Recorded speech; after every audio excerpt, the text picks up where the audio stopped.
Yohane sura ya 3. Kulikuwa na kiongozi mmoja Myahudi wa kikundi cha Mafarisayo, jina lake Nikodemo. Siku moja Nikodemo alimwendea Yesu usiku, akamwambia, Rabi, tunajua kwamba wewe ni mwalimu uliyetumwa na Mungu.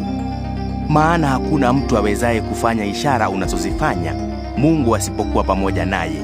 Yesu akamwambia, kweli nakuambia, mtu asipozaliwa upya hataweza kuuona ufalme wa Mungu.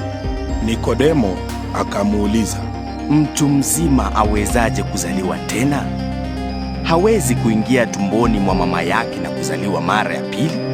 Yesu akamjibu, kweli nakuambia, mtu asipozaliwa kwa maji na Roho hawezi kamwe kuingia katika ufalme wa Mungu. Mtu huzaliwa kimwili kwa baba na mama, lakini huzaliwa kiroho kwa Roho. Usistaajabu kwamba nimekuambia kuwa ni lazima kuzaliwa upya. Upepo huvuma kuelekea upendako, waisikia sauti yake, lakini hujui unakotoka wala unakokwenda. Ndivyo ilivyo kwa mtu aliyezaliwa kwa Roho. Nikodemo akamuuliza, mambo haya yanawezekanaje? Yesu akamjibu, je, wewe ni mwalimu katika Israeli na huyajui mambo haya? Kweli nakuambia, sisi twasema tunayoyajua na kushuhudia tuliyoyaona, lakini nyinyi hamkubali ujumbe wetu. Ikiwa nimewaambieni mambo ya kidunia nanyi hamniamini, mtawezaje kuamini nikiwaambieni mambo ya mbinguni? Hakuna mtu aliyepata kwenda juu mbinguni isipokuwa Mwana wa Mtu, ambaye ameshuka kutoka mbinguni. Kama vile Mose alivyomuinua juu nyoka wa shaba kule jangwani, naye Mwana wa Mtu atainuliwa juu vivyo hivyo, ili kila anayemwamini awe na uhai wa milele. Maana Mungu aliupenda ulimwengu hivi, hata akamtoa mwana wake wa pekee, ili kila mwaminie asipotee, bali awe na uhai wa milele.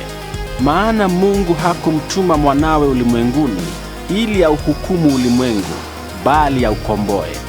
Anayemwamini mwana hahukumiwi.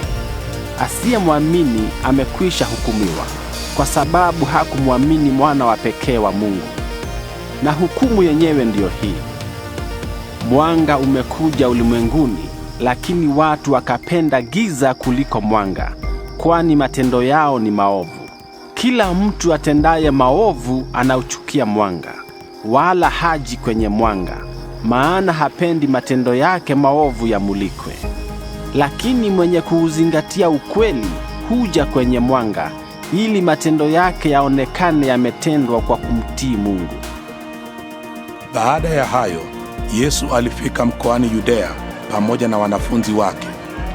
Alikaa huko pamoja nao kwa muda, akibatiza watu.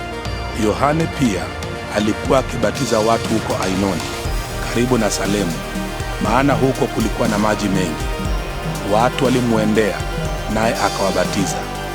Wakati huo Yohane alikuwa bado hajafungwa gerezani. Ubishi ulitokea kati ya baadhi ya wanafunzi wa Yohane na Myahudi mmoja kuhusu desturi za kutawadha. Basi wanafunzi hao wakamwendea Yohane na kumwambia, Mwalimu, yule mtu aliyekuwa pamoja nawe ng'ambo ya Yordani na ambaye wewe ulimshuhudia, sasa naye anabatiza na watu wote wanamwendea. Yohane akawaambia, mtu hawezi kuwa na kitu asipopewa na Mungu. Nanyi wenyewe mwaweze kushuhudia kuwa nilisema, mimi siye Kristo, lakini nimetumwa ili nimtangulie. Bibi harusi ni wake bwana harusi, lakini rafiki yake bwana harusi anayesimama na kusikiliza hufurahi sana anapomsikia bwana harusi akisema, ndivyo furaha yangu ilivyokamilishwa. Ni lazima yeye azidi kuwa maarufu na mimi nipungue. Anayekuja kutoka juu ni mkuu kuliko wote. Atokaye duniani ni wa dunia na huongea mambo ya kidunia. Lakini anayekuja kutoka mbinguni ni mkuu kuliko wote. Yeye husema yale aliyoyaona na kuyasikia, lakini hakuna mtu anayekubali ujumbe wake. Lakini mtu yeyote anayekubali ujumbe wake anathibitisha kwamba Mungu ni kweli. Yule aliyetumwa na Mungu husema maneno ya Mungu, maana Mungu humjalia mtu huyo Roho wake bila kipimo. Baba anampenda Mwana na amemkabidhi vitu vyote. Anayemwamini Mwana anao uhai wa milele.